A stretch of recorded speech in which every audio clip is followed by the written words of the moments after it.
Okay, it's all recording. So hello everyone and welcome to our webinar.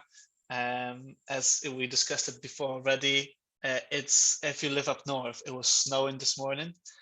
So I'm very happy to see that you've decided to stay indoors and join our webinar. So today we will explore the future of work with our great panelists. We will focus in particular on how future of works in the legal industry. We'll explore the importance of diversity and inclusion, talent retention today and in the future. And we'll focus also on skills that future leaders need to be successful. So the way we will structure this event today is that first we will have our discussion with the speakers for about half an hour to 40 minutes. If you do have any questions in the meantime, feel free to pop them in the chat and then we will answer them at the end. Please feel free to use the chat to introduce yourself, network with others as much as you want. Okay, so please let me first introduce our amazing panelists. So I will unmute you. And Janine, would you like to start? Yeah, I'm on. Can you hear me? Yeah, I'm unmuted. Yeah. So yeah, thank you for having me. Good to be with you all. Yeah, it did snow this morning slightly, but now it's sunny, so that's good because it's been weird the weather, hasn't it? So my name's Janine. My company's called Change for Success. So I'm a wellbeing specialist. So I work with organisations and individuals, and what we do is we help with organisations particularly, which is obviously what we're talking about today with the legal sector. We help organisations improve productivity, improve morale, lower absenteeism, and we do that for a various range of tools and techniques that I teach clients. So we go in quite often the way I work with companies, we work kind of top down with CEOs, senior management teams, and then their organisations, so we can help them kind of create cultural change within their organisation, and that makes a huge difference in terms of, as I say, productivity. And we kind of run workshops, we support organisations on a one-to-one as well. I'm based in Manchester, and I work with private clients as well. So we help manage stress, improve resilience, that type of thing. And I genuinely love what I do with a passion. I really struggled myself many years ago with my well-being, with my mental health. I was in a very, very demanding job. So I experienced that, and I kind of experienced in my work how you don't look after staff. So now I teach the exact opposite with companies, organisations and individuals as well. And as I say, genuinely love what I do with a passion. So it's really good to be here. Thanks for having me. Thank you for joining, Janine. Dan, would you like to go next? Yeah, hi everyone, nice to be here. My name is Dan Backett. I work as a sales director at Besix Legal. I originally qualified with a law degree. It feels a lot longer though than it should have been really. But I've worked in professional sales ever since across all sorts of different industries. Moved into professional services about 6 years ago. Obviously my focus is generally a little bit different in a law firm, as I'm fully committed to kind of a client-first approach and engaging with the people we're working with, not just the actual work that we do for them. Thank you, Dan. And last but not least, Ikram. Yeah, hi, everyone. Thank you for joining us, and thanks, Mikhail, for inviting to speak at the event. My name is Ikram Malik. I'm a business immigration partner at Aaron and Partners. We're a fully serviced law firm, so we're based with our head office in Chester. We have an office in Shrewsbury, and we have an office by Airport City in Manchester. So 160 to 200 people sort of law firm. My area of expertise, as I said, is the sort of business immigration. So it's mainly looking after bringing skilled workers from overseas, which, you know, in the last couple of years with EU exit has become more and more important for sort of businesses, allowing them to be able to bring staff from overseas. Thank you for the great introductions. So before we jump into discussion, I would love to do a quick introduction to your flock, who organized this event, which will take about 2 minutes. So I'm the co-founder of your flock, and we are a value-based employee engagement platform that's a spin-out from the University of Manchester. We exist really to help 1 million people be happier at work. This is our bold vision. And we actually found that lawyers are one of the professions most affected by depression, anxiety, and well-being is very important for the industry. And this is why we organized this event, to really spread the awareness about the importance of it.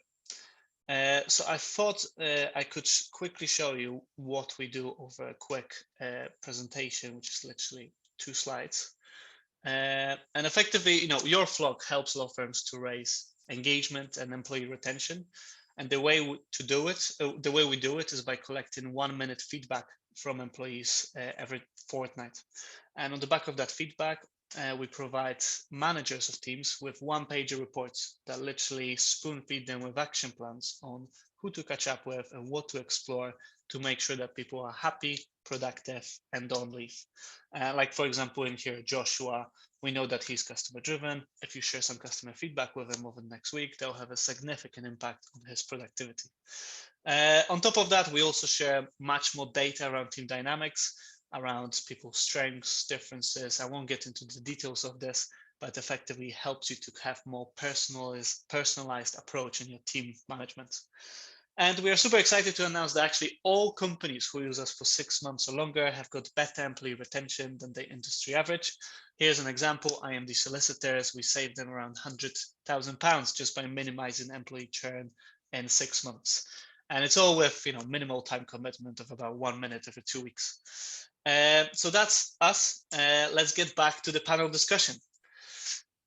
So let's start with the first question, which is on the future of work. So over the past 2 years, we had a 10 years worth of digital transformation at work. We can all see the impact of it on the way we work. For example, 2 years ago, we would never thought that lawyers would be able to work from home. So in the next 10 years, what do you think the workplace will look like in your industry? And what sort of changes do you expect in the short term and in the long term? So Dan, would you like to start with this one? Yeah, thanks, Michael. So I think it was great in terms of how quickly we saw firms adapt to lockdown. At the time of lockdown happening, I was working in a different business that was quite firmly against home working. One of our only major rules really was, unless you have a specific reason to be out with a client, then you are in the office. It was quite a traditional approach. And then all of a sudden, circumstance forced the hand and pushed technology on them. I think for the better. I think law generally is kind of way behind the times in most aspects of using technology. I think there was that nice line in the questions for this where we saw 10 years of development in the last 2 years. We're probably only about 10 years behind still. I think it's really sped things up a lot, but there's a lot to go. I think as we move forward, everyone's seeing this shift to hybrid working. Nearly everybody I speak to now has at least an element of home working in what they do. I think the workplace as we go forward will continue to reflect that. I think personal choice is massive. I think asking your staff what's important to them, what helps them keep engaged, what helps them look after clients, what helps them feel kind of, motivated at work, and giving them the environments that they want to be able to do that is a big shift from that more traditional approach of this is how we work, come and get part of it. Okay. And what's I like that phrase that, with 10 years of transformation, still 10 years behind. And I remember pre-pandemic, I went to a few law and tech events, and I did get that impression as well. That was a bit behind. But we still see progress. So Ikram, what's your experience? What's your prediction for the future? Yeah, I think so. As a starting point, I think I completely agree with what sort of Dan said. To sort of, key thing is to sort of listen to your staff. I think that's the main thing. But the element of hybrid working, it's amazing how quickly it was adaptable, because if you said that to somebody, that we would have to shift to it so quickly, you would almost think that it was impossible. So that would have been my view. And personally, I'm the type of person who likes to get into work. So I know we were discussing this just before. So even during the pandemic, when everyone was home, I wanted to get out and then get into work sort of 5 days. But I'm sort of warming up to the idea of having that flexibility myself. So I can see a change coming in sort of my pattern to say, well, there are advantages of course doing that. But I think, in terms of going away from where we are, there may be a trend where we see a lot more of sort of this hybrid working model coming through. But with that, I think with sort of staff development, especially in the legal industry, what I have found, I really benefited from being able to see, your partners. So when I was a paralegal, when I was a junior lawyer, it was really important to see the senior sort of employees at work. and then get the true benefit of observing them and learning a lot of skills from them.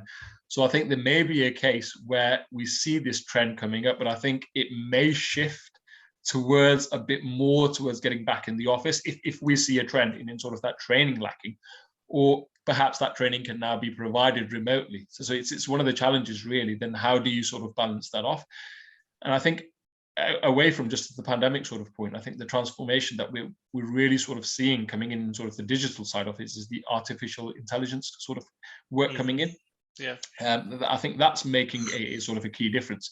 So I think with that, what we're likely to find is more and more sort of, businesses or law firms relying on that, and then perhaps less work from individuals in terms of document scanning, because it does sort of streamline processes, makes things a lot more faster.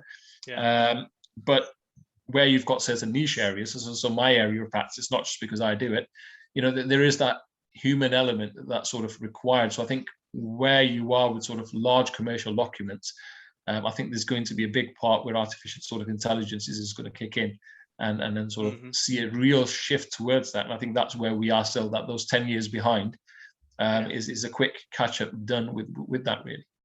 So the next step is really artificial intelligence, but with remote work, it could be actually damaging. Is that what you're saying? That it could be damaging for junior staff? Yeah, because they don't have that training time. I certainly think so, because I think that's where the shift will come, where firms might start then looking at it and saying, the junior staff at the moment, I think it's really helpful that we're at home, we're able to do this work from home. But your law firms will find, and then do we actually need that junior staff? Those questions will start to creep in, and I think then it really comes into value. Do you just use artificial intelligence, or do you employ people? And I think it'll be interesting what I'm looking forward to hearing what Janine's sort of views are on that, because obviously she talks about people and then sort of leadership. So perhaps later on it'll be important what she really thinks from that aspect. Okay, that's a perfect segue. Janine, what are your thoughts? Yeah, no, interesting stuff. Just a couple of things, I guess. I think, I totally agree with what Dan said. It's communicating with your team, but I think one of the first things that the lockdown did teach us is that we are really adaptable. As human beings, we adapt a lot quicker than we realise. But, aside of that, mental health was really, really affected, and it's still being affected now, and I know this is what you talk about, Michaela, with your work, but I think we kind of, it's easy to kind of gloss over and kind of forget how bad that was for a lot of people. So I think going back to what Dan said, for me, it's all about, especially with the work that I do and what I teach, it's all about communication.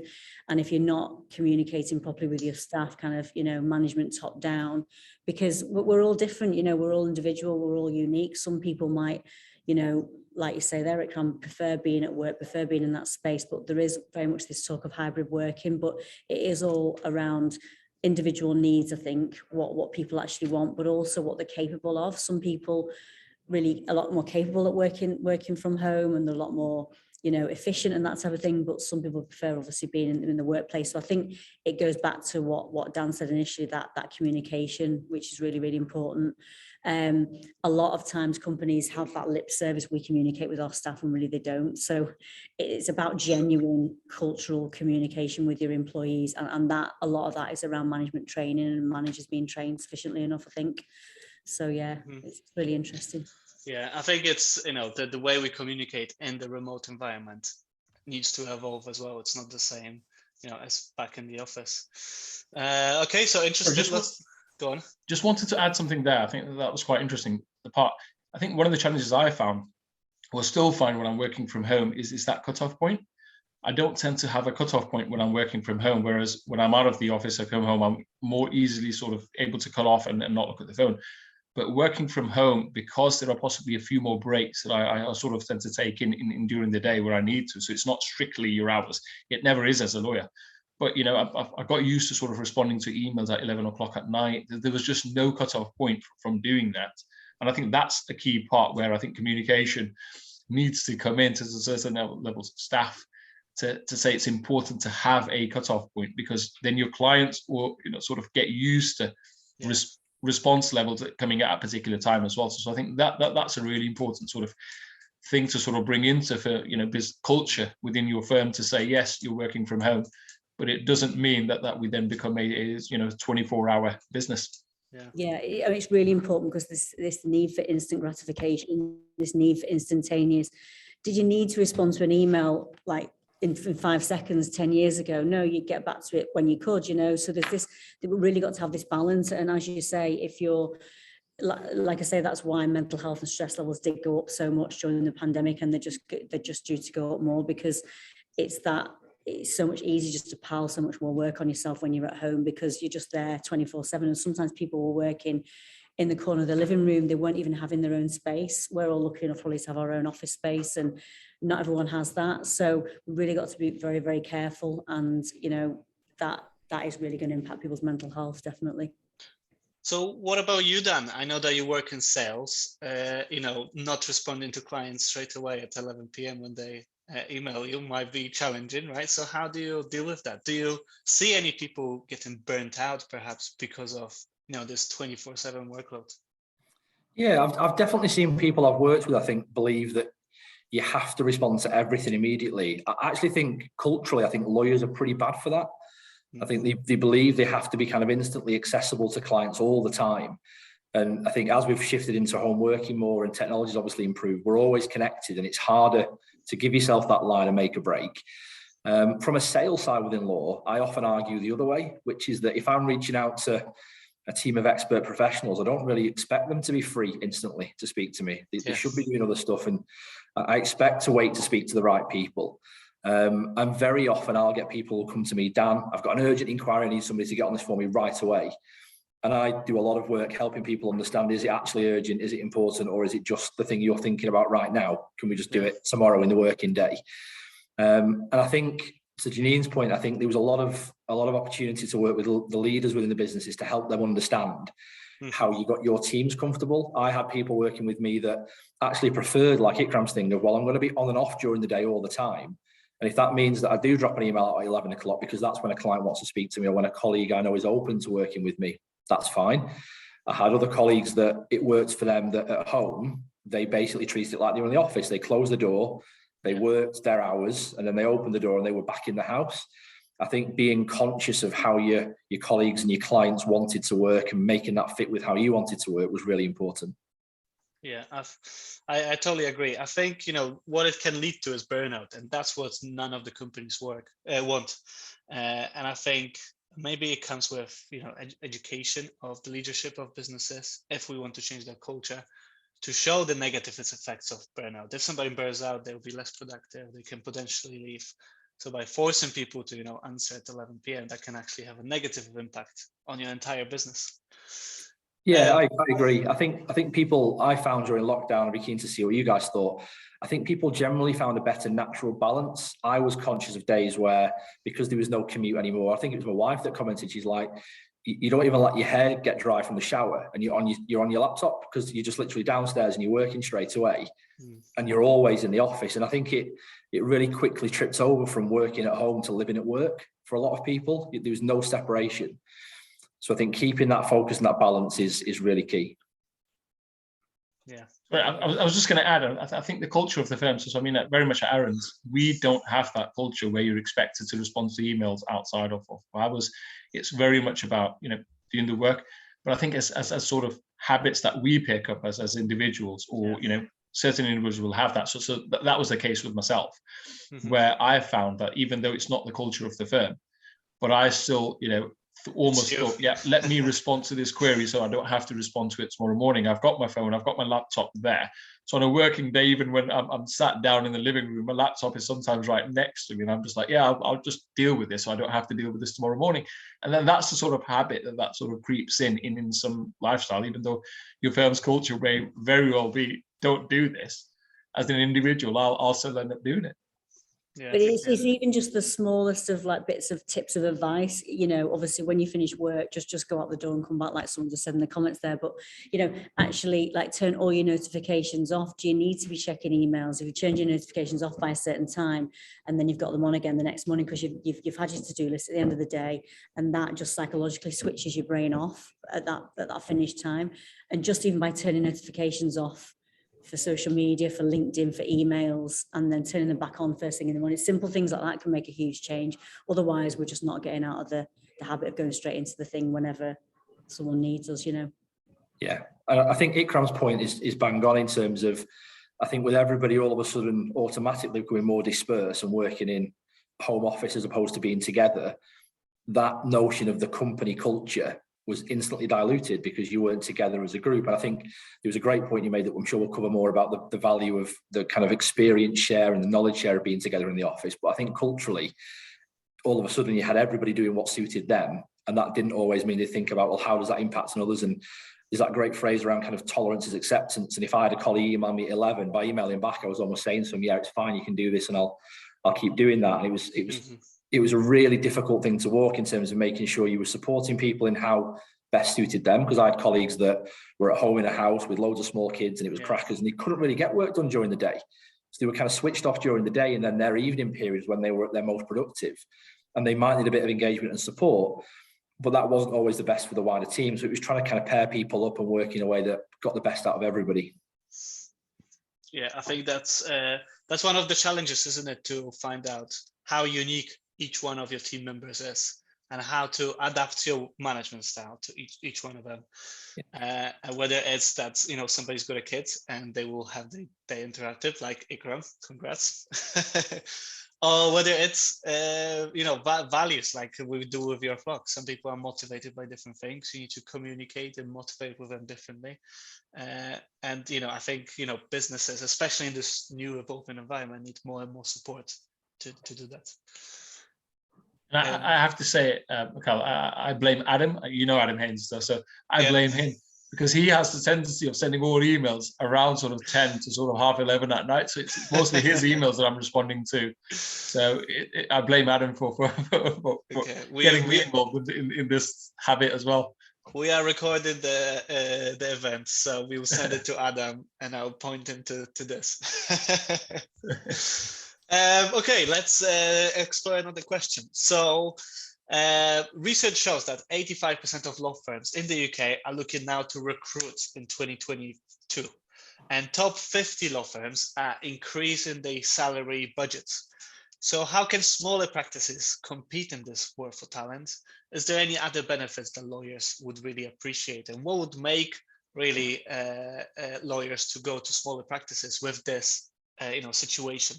As we have right now. So I know that Ikram, you mentioned that before the event. Would you like to start? Yeah, no, absolutely. I think this is something that we're pretty much seeing as well. So as I said, so we're based in sort of Chester, and we're certainly seeing this, that some of your sort of larger, your sort of top 30 law firms based around sort of Manchester or Liverpool, they've targeted a lot of our sort of junior staff. And the offer of a higher salary is always attractive. All the grass isn't always greener on the other side. You certainly have that element to it, but I think again going back to the point that the culture that you have of your firm, I think that's very important. So embracing that culture and then filtering that through in terms of what's important. I think for smaller sort of practices, you have sort of your niche areas. So it's really important that the focus perhaps remains in those niche areas where your larger practices are looking at sort of your commercial side of things. Yeah. So there may be a shift where we sort of see a lot more private client work, and then we see that in high street sort of firms or smaller practices to do that.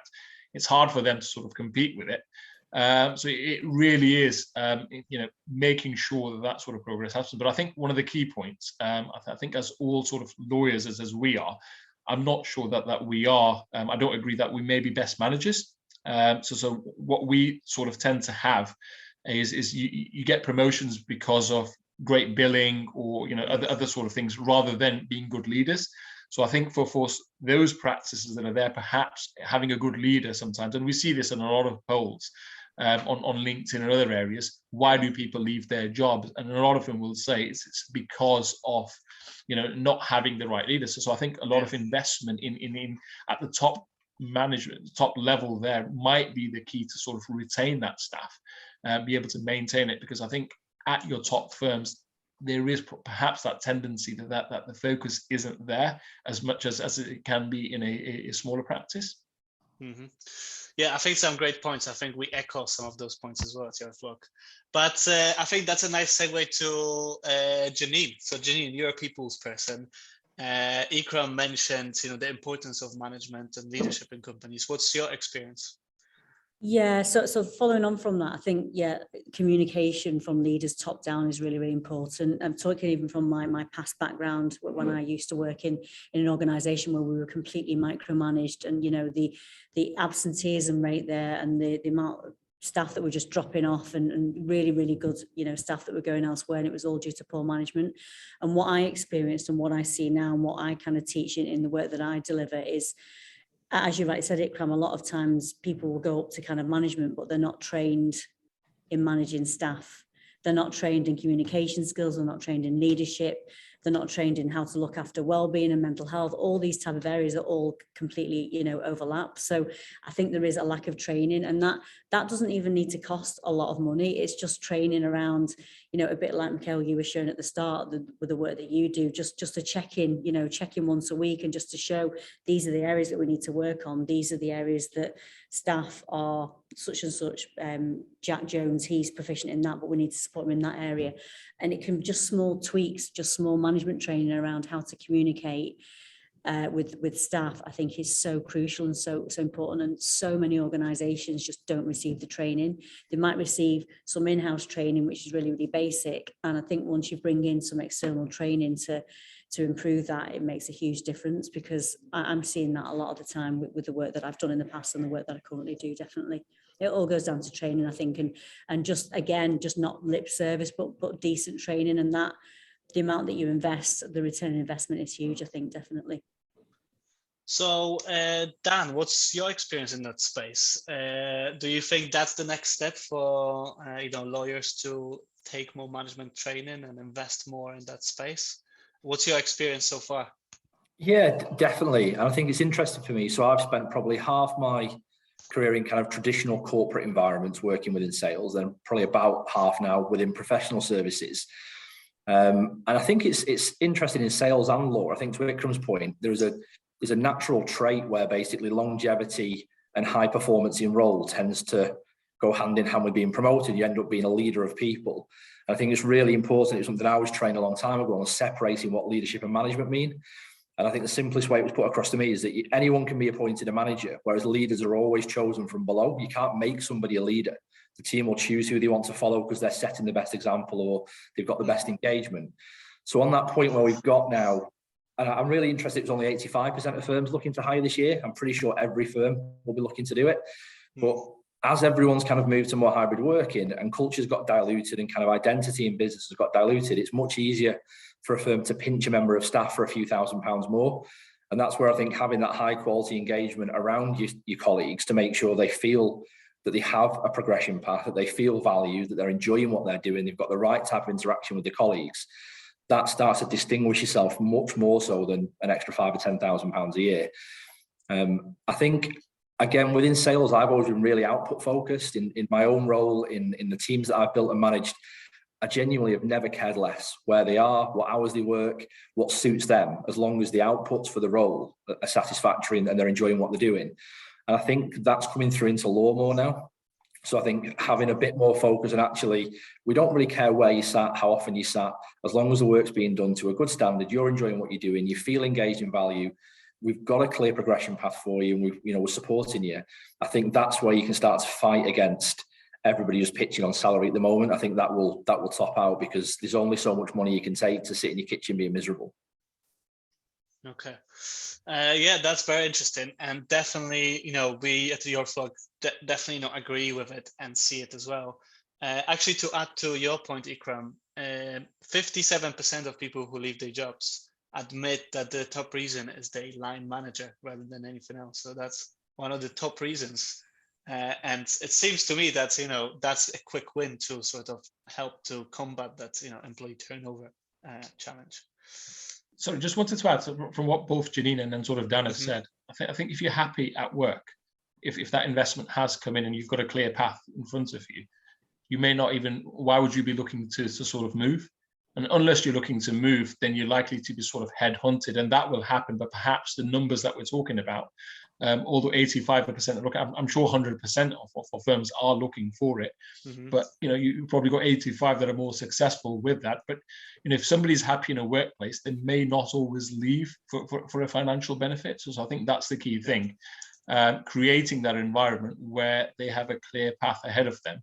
And then you almost realize that once you get to a certain stage, so being part of an organization may not be as financially beneficial for a person for the 2 years, but if your long-term plan is 5 years, then you will reach that level quicker and be better at what you do, and again be a better manager. So rather than just be, I'm now a partner at a firm, a lot of partners that I speak to don't even a lot of the times understand the jump that they have from the associate to senior associate and then becoming a partner at the start. They don't understand what it means, other than accept that you've got to bill a lot more. So that's one of the things that they tend to see. My responsibility is to bill a lot more. Whereas realistically, I think if you look back at it, the responsibility may be the other way. It may be that you've got to look after your staff a lot more, and then that's where you've got to make sure that the junior staff are achieving their targets rather than yourself. So that's certainly something I look at to say, it's my junior staff that's got to be hitting their targets before I start thinking about my targets. Yeah. It's interesting that you mentioned the targets. I think, Dan, you touched on that as well, that it's really, targets really drive the company. And I wonder whether there's any targets around managing people within law firms. Or maybe perhaps there should be more. It's an interesting one. I've been doing some work with another law firm recently. I was talking to one of their partners when we were doing some work with him, and he came from a large firm where staff just weren't looked after, and it was a kind of quite a cutthroat culture, and there was almost like bullying going on, and all this stuff that you don't do to look after staff. And the turnover, the rate of turnover in that company was huge. The staff were kind of leaving left, right, and centre, and really well respected members of staff, like where they were now. It's still a large firm. It's a lot smaller than that one. I think they've got about 100 odd staff, something like that, in Manchester. But the difference now with this company compared to that one is just huge. They look after the staff, they're looking after their well-being, they're looking after, the communicating properly, because even within teams, the communication styles were just awful. And it doesn't take a rocket scientist to work this out, I guess. But when you're seeing this, it you just feel for these firms, because you just think, what are they achieving kind of long term? They're not being proactive. It's a lot more kind of reactive, I guess. Okay. So there's another thing that a question that I wanted to explore. So we did some research, and we actually found that 90% of managers admit that they don't have enough time to engage with the employees, to lead them, to prioritize their work, simply because of their day-to-day workload. So it's very difficult to cram everything in. And I think that has a huge impact on how stressed you are at work. And I think legal profession has been found to be one of the most stressed professions out there. So how do you deal or mitigate stress as your business? How do you manage that? And I'll start with you, Jenny, because you are you probably have the most experience in that space. Well, I'd love to know what everyone else's take is, since you're a specialist in law firms. But it can feel hard when we kind of say we've not got enough time. But time becomes comparable. Like we said before, we've got to rush to do this email, we've got to rush to do that. We have all got actually so much time, but it's how we view time. I think a lot of what we end up doing is we end up being in a place of stress, upset, despair, and all this kind of stuff. We're actually in the past, or we're in a state of anxiety, fear, or worry, we're over there in the future. So we find it very, very hard to be present. We've all got the same amount of time, but if we actually look at how much time we're actually spending on social media, time we're spending answering emails, time we're kind of dead time, what I call, and then we say we've not got enough time. We actually all have, but I think it's what we do with it that counts. And then it sounds counterintuitive, but the more strategies you can employ to manage stress will actually give you back more time. And then that will actually make you more productive, because when you're in a state of stress, part of your brain switch off and part of your brain switch on. The parts that switch off connect to poor decision making, lack of productivity, something else happening. So that affects these certain areas of your brain, which totally impacts on stress. So actually, if you can do things to manage stress, it can have a huge difference. Like we were saying before, kind of switching off at certain times. Making sure you take just simple things like making sure you take a break at lunch, even if it's just 20 minutes away from your desk, I can guarantee if you're sat at your desk shoveling a sandwich down your mouth, you will not come back in the afternoon more productive. You'll have like a mid-afternoon slump, carb coma, I call it. You'll be falling asleep, just drinking enough water, going out, getting some exercise. It's just really simple things that you can start to employ. And then making sure at night time, you're then not sat slumped in front of the TV for hours and hours and hours on end, staring at Netflix, which a lot of people probably did, in lockdown. Things like, again, getting out, doing social stuff, which we can do now more of, taking up a yoga class an hour a week, something like that. It's just simple things that we can start to do that make a huge change. Which I see a lot of people not employing. And the way I always talk about this, I always kind of encourage people to be proactive rather than reactive, because when it's reactive, it's too late. The heart attack has happened, the strokes happened. I've got a client that was due in tomorrow. Her 15-year-old son's been rushed into hospital, 15. We've really got to start looking at, children have been really, really badly affected as well the last couple of years. So for me, that's the key message. It's about being proactive, not reactive. I mean, I could talk about this all day long. That's a real whistle-stop tour, I guess. But I'd love to hear what everyone else thinks about that too. Yeah, if any of you want to connect with Janine after the call, feel free to do so as well. I've noticed that Ravi's got a raised hand. Do you want to, Ravi, have you got a question? Do you want to add to the discussion? Feel free to unmute yourself. And sorry, I thought you. Sorry. Yeah, no, I agree with everything Janine said, but I do absolutely the opposite of that. I'm recruiting a lot of people. I work with startups. Internationally, I try to recruit internationally, and that's been tough. Not actually doing it. The software is great. Social media is almost required for work. I'm quite young. What advantage do I have? I'm not going to be a property investor because people have built up equity over 30 or 40 years. So generally speaking, certainly in this country, that's not as smart, though everyone will tell you to do it. Just get on the ladder, buy houses that are overpriced while energy bills are extortionate. But technology is one area that young people have an advantage. I mean, you mentioned a 15-year-old, I used to teach teenagers quite a lot, 15-year-olds, and they get blamed for everything. No wonder they're under pressure. You see in the media, it's all negative. Quite a lot of them. One of my friends died, 31 years old, and he did more in my local community than any of the council. They all want it. Politicians will take pictures with these guys, but not, just to get the credit for it. And I think that's quite sad. But no, to be more positive, I think working remotely has potential for these things. But I've got a neck injury. That's why I keep twitching a lot. And as Janine said, if I go out and do yoga, it will certainly help. But during lockdowns, I think that was really neglected. There are spaces in London. I live in London. We've got plenty of parks, but the amount of harassment and and I'm a man. Women get it pretty badly. There's loads of free online yoga. I do yoga every single morning for 20 I can't even do it online because then I'm at the computer. My physio said all my movements are wrong. Go in on person, and they're overstretched because they've got lots of elderly clients, understandably. But no, walking and things. I tried to set up groups for walking, but I think people my age and younger, because there's just so much online, they can often be example as well. Can often be a bit flaky to just stick to things. But maybe that will improve. Maybe, I don't know. Maybe I'm just targeting wrong people. Sorry, should we see what the other panelists got to say? So Dan, for example, what do you think? I think following what Janine said, and I think to points that Ravi's made, I think just having that structure, being proactive, and I talk about this in kind of everyday work, it's having that control so you're on top of things and feeling more positive and trying to keep ahead of the stress. Mm-hmm. And I've always hated the no time thing. I think everyone's got loads of time. It's where you choose to put it and how you choose to invest it. And I spend half my life laughing about kind of client care and client support from a sales perspective, and lawyers telling me, oh, I'm too busy to make that phone call. It's a couple of minutes, you're really not. And it's the same with this. I think if you can diarise and have a bit of structure to these bits that make it a better place to be. And I think that with the manager saying, oh, I've not got time to engage with my staff, it just doesn't wash.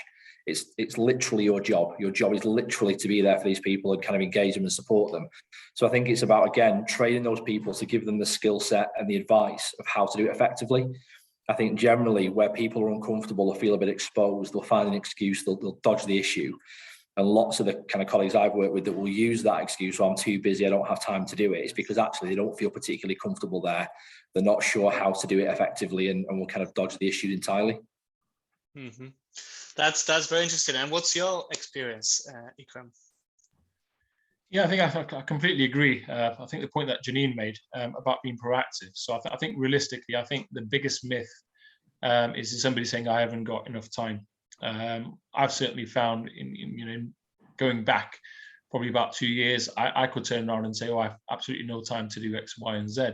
But then, just changing my sort of lifestyle, even changing my sort of diet, that healthy exercise, taking breaks at the right time, just giving my mind that rest. I feel like, the task that I was completing perhaps then in a couple of hours, by having the breaks at the right time, I was able to do them much efficiently. So I think it's very much about learning about yourself. But I think the key thing when we talk about our team, that's the important thing. So look at your individuals and recognize the needs that they have. So as I said at the start, I think as lawyers, I think we're really bad managers. We can be really bad managers because the focus seems to be very much on billing, which of course is part of any sort of profit-making business, that you've got to make a profit. But managing that time, because realistically, when we look at what even billing targets are, a lot of the times it's, if you do your work well and then you plan your day ahead, you could almost have your billing targets could really be just 3 to 4 hours of good work in a day, which that means then you actually have 3 to 4 hours for your lunch, for your breaks, and investing that time in junior staff. And I think when you invest that time in junior staff, it sort of works its way up, because they are more trained to then sort of handling that piece of work that you may be dealing with. So it's very much about, I don't like the word utilization, but I think this is more about optimization, to sort of realize what are the jobs that you really need to do, and then do that. And I have an example of a friend who owns has a small sort of a law firm, but he's involved from every part of the decision making, even if it's ordering paper. He's got a practice manager in there, he's got accounts team, he's got everybody in there, but everything that happens in the law firm goes through him. Now, if you look at him, he looks about 48. I hope he doesn't watch this recording, by the way. I'd say he looks 40, but he's in his early 30s, and it's because he's got so much stress about wanting to do everything and being involved in everything. It makes a huge difference. On that. It's really interesting you mentioned that. He looks about 48. I'm literally working with a few different clients I can think of at the moment, private clients. We're doing some one-to-one coaching all around what you've just said, because these clients that are working with business owners, and they've got staff. One of them's got 10 staff, one of them's got 100.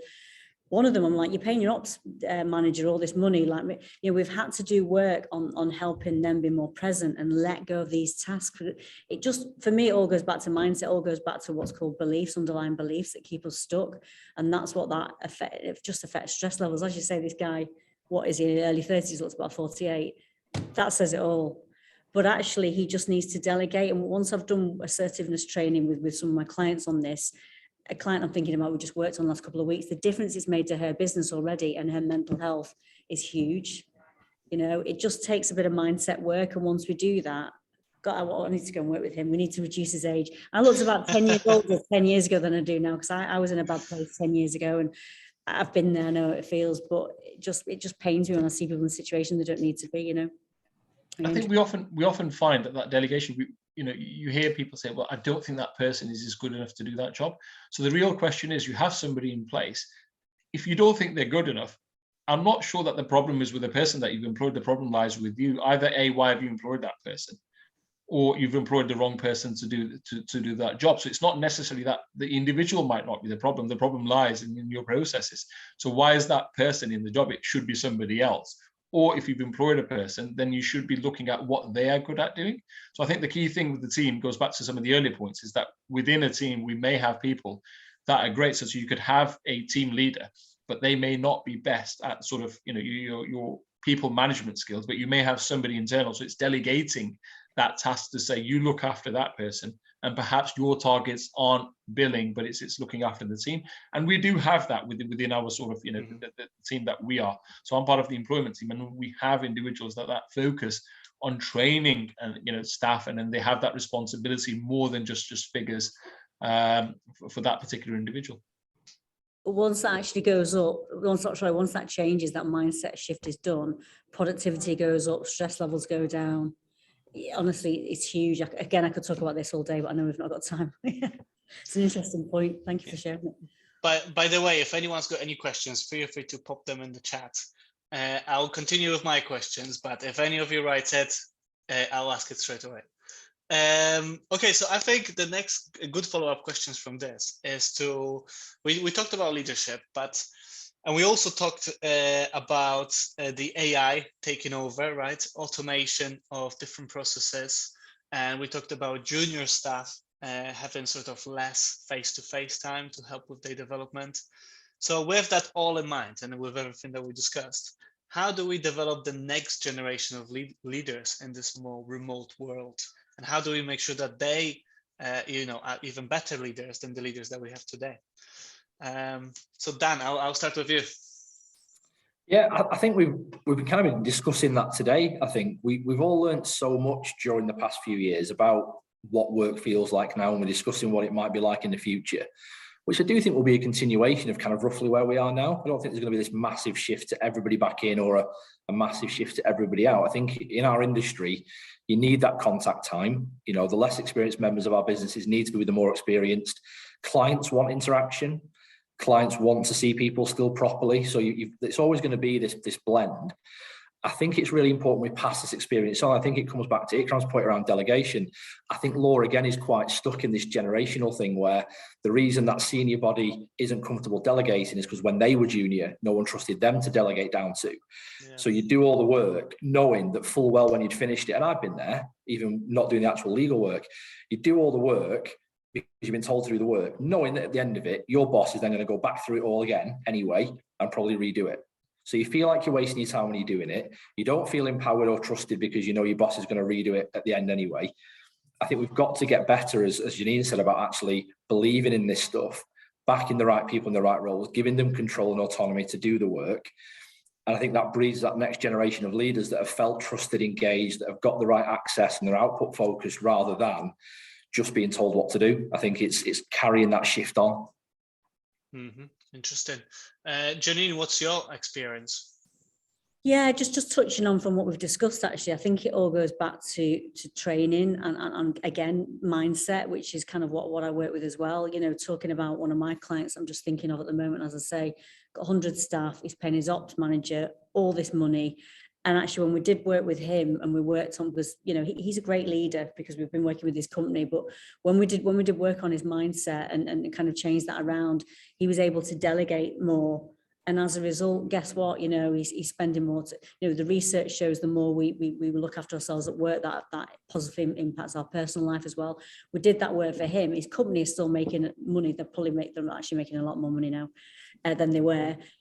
His ops manager, he's doing the work that he needs to do, and as a result, he checks in now with his company like a couple of times a week, and he spends all this time with his children, and you know he said I know what it's like. He said, if I know I'm going to blink and my children are 5 and 8, before I know it, they're going to be off at university. I want to spend this quality time with my children. I want to run my business well, and you know, so we've got that balance now with him. So yeah, I think it goes back to, you know, communication, proper leadership training.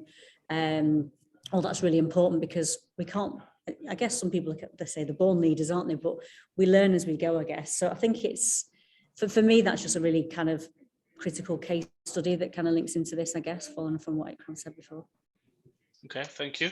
Yeah, that's some great points. I would love to hear your feedback, Ikram, because you said you've got a team of few people that you train in.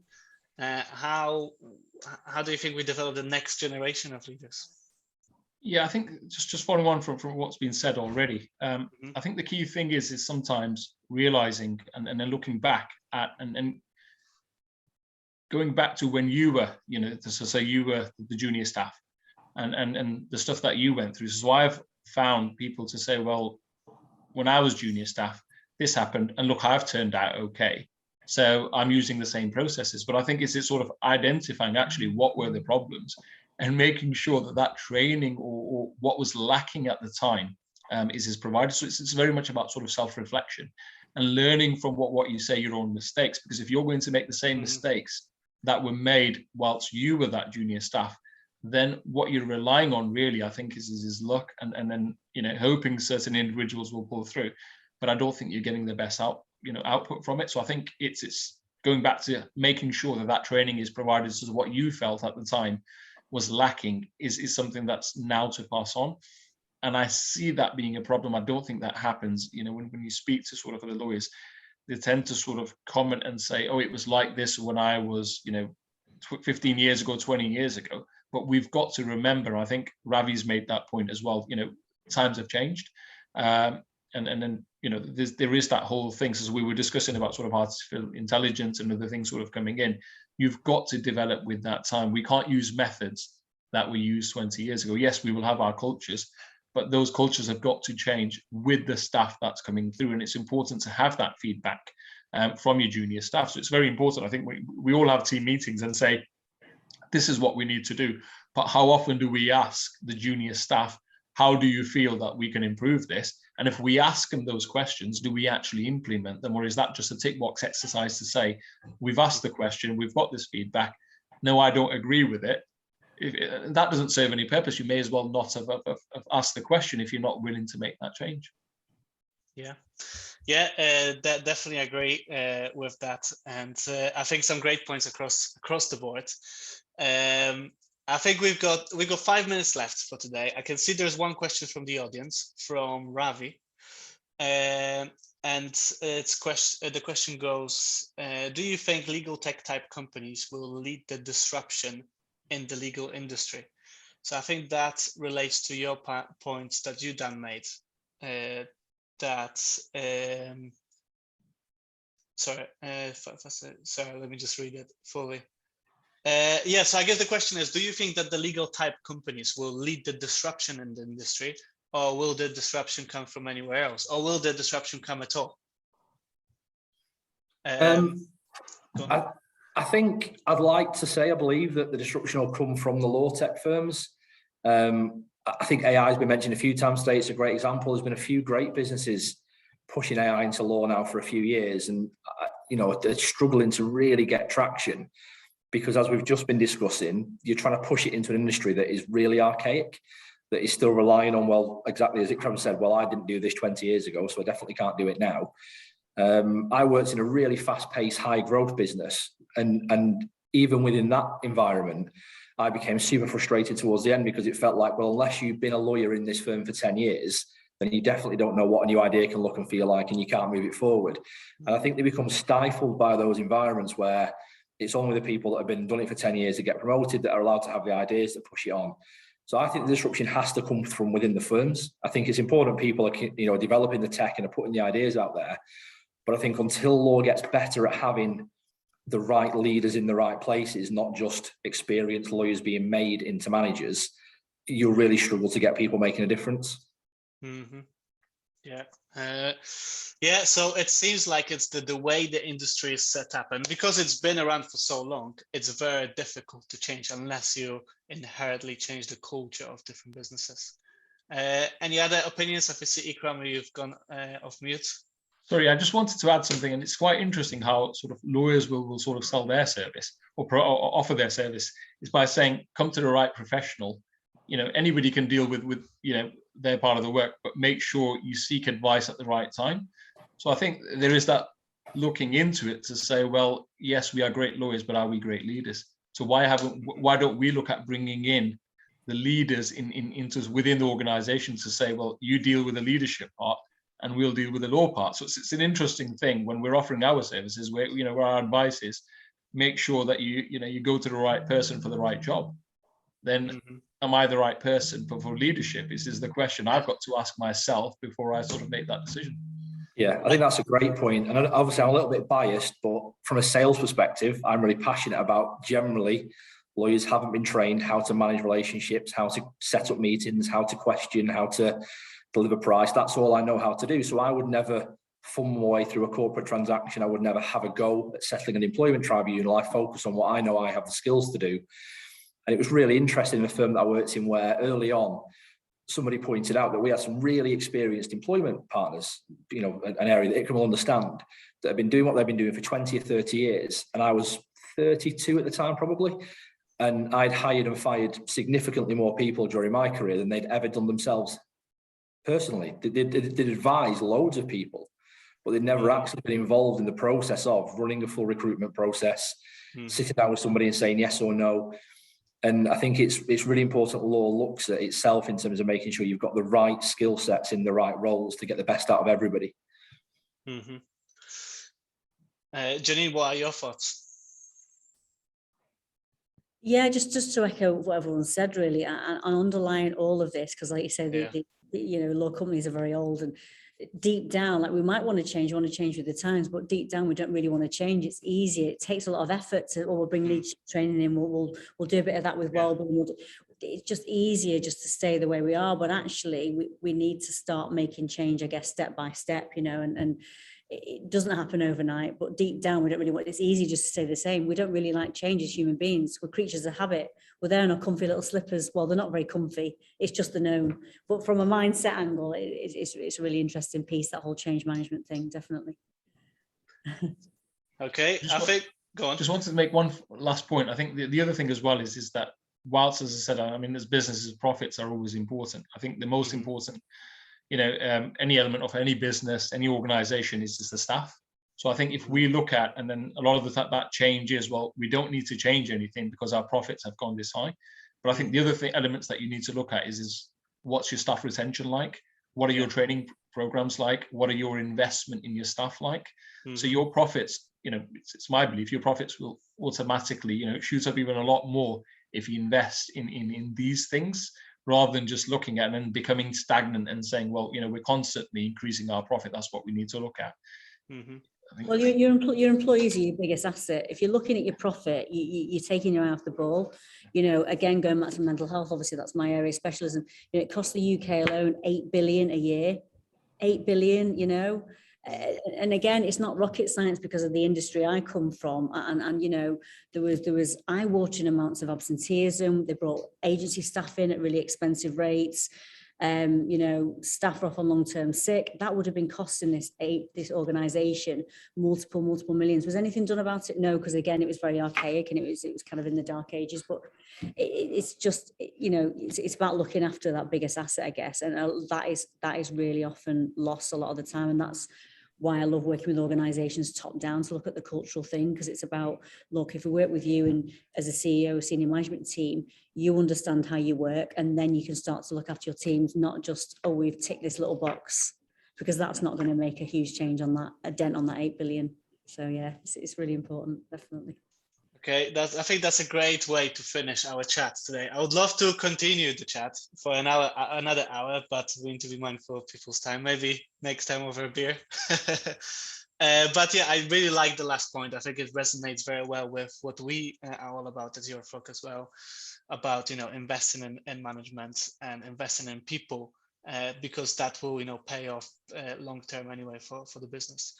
So, thank you to all the panelists. Thank you for our audience for participating and asking questions. I know that Rachel, you asked a question. I didn't have a chance to ask it, so I'll get back to you on it later on. So if you'd like to connect with any of the panelists, feel free to do so. Reach out to us. We will connect you with them. If you'd like to find out more about Your Flock, feel free to connect with us as well. I would love to set up a demo. And there will definitely be more events, so stay tuned. And thank you again for joining, and have a lovely weekend. Sorry, have a lovely week. Sorry, I'm already